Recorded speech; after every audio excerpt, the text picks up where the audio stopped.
امریکی ایوییشن کی تاریخ میں کوئی ایسا جرم نہیں جس کی کلئی نہ کھلی ہو، سوائے ایک کہ 49 سال قبل ایک طیارے کو ہائی جیک کیا گیا اور ہائی جیکر دوران پرواز طیارے سے پیراشوٹ کے ذریعے چھلانگ لگا کر اتر گیا اور آج تک کوئی بھی نہیں جان سکا کہ وہ آدمی کون تھا اور کہاں گیا۔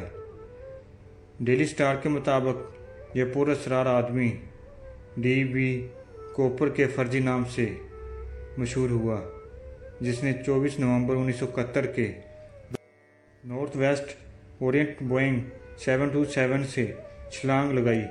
اس کے پاس تائیوان میں حاصل کی گئی $2 لاکھ کی رقم بھی موجود تھی جو بیگ میں بھری ہوئی تھی۔ رپورٹ کے مطابق اس ہائی جیکر نے پورٹ لینڈ انٹرنیشنل ایئرپورٹ پر ہنگامی طور پر ٹکٹ خریدا اور اپنا نام ڈین کوپر بتایا۔ یہ پرواز سیٹل جا رہی تھی۔ ٹیک آف کے فوری بعد ہائی جیکر نے فلورنس شفناز نامی ایئر ہوسٹس کو ایک پرچی پکڑائی جس پر لکھا تھا کہ میرے پاس بم ہے۔ خوفزدہ ایئر ہوسٹس کو ہائی جیکر نے حکم دیا کہ وہ اس کے ساتھ والی سیٹ پر بیٹھ جائے اور آستگی سے اس کا بیگ کھولے جس میں بم رکھا تھا۔ ہائی جیکر نے ایئر ہوسٹس کو بم دکھانے کے بعد مطالبہ کیا کہ مجھے $2 لاکھ کی رقم دی جائے اور فوری پیراشوٹ دیے جائیں۔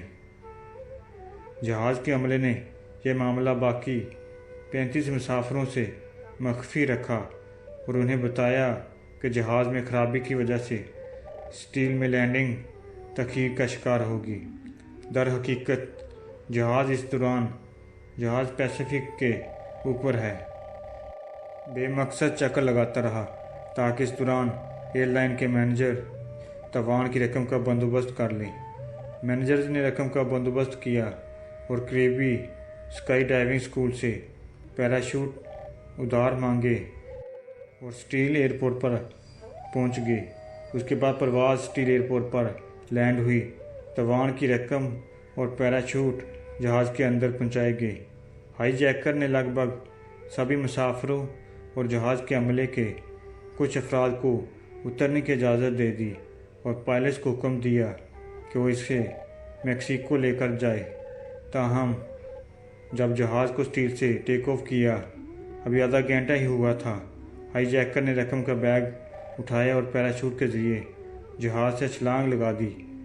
آج بھی اس آدمی کے متعلق کوئی کچھ نہیں جانتا، حتیٰ کہ اس کا اصل نام بھی کسی کو معلوم نہیں ہو سکا۔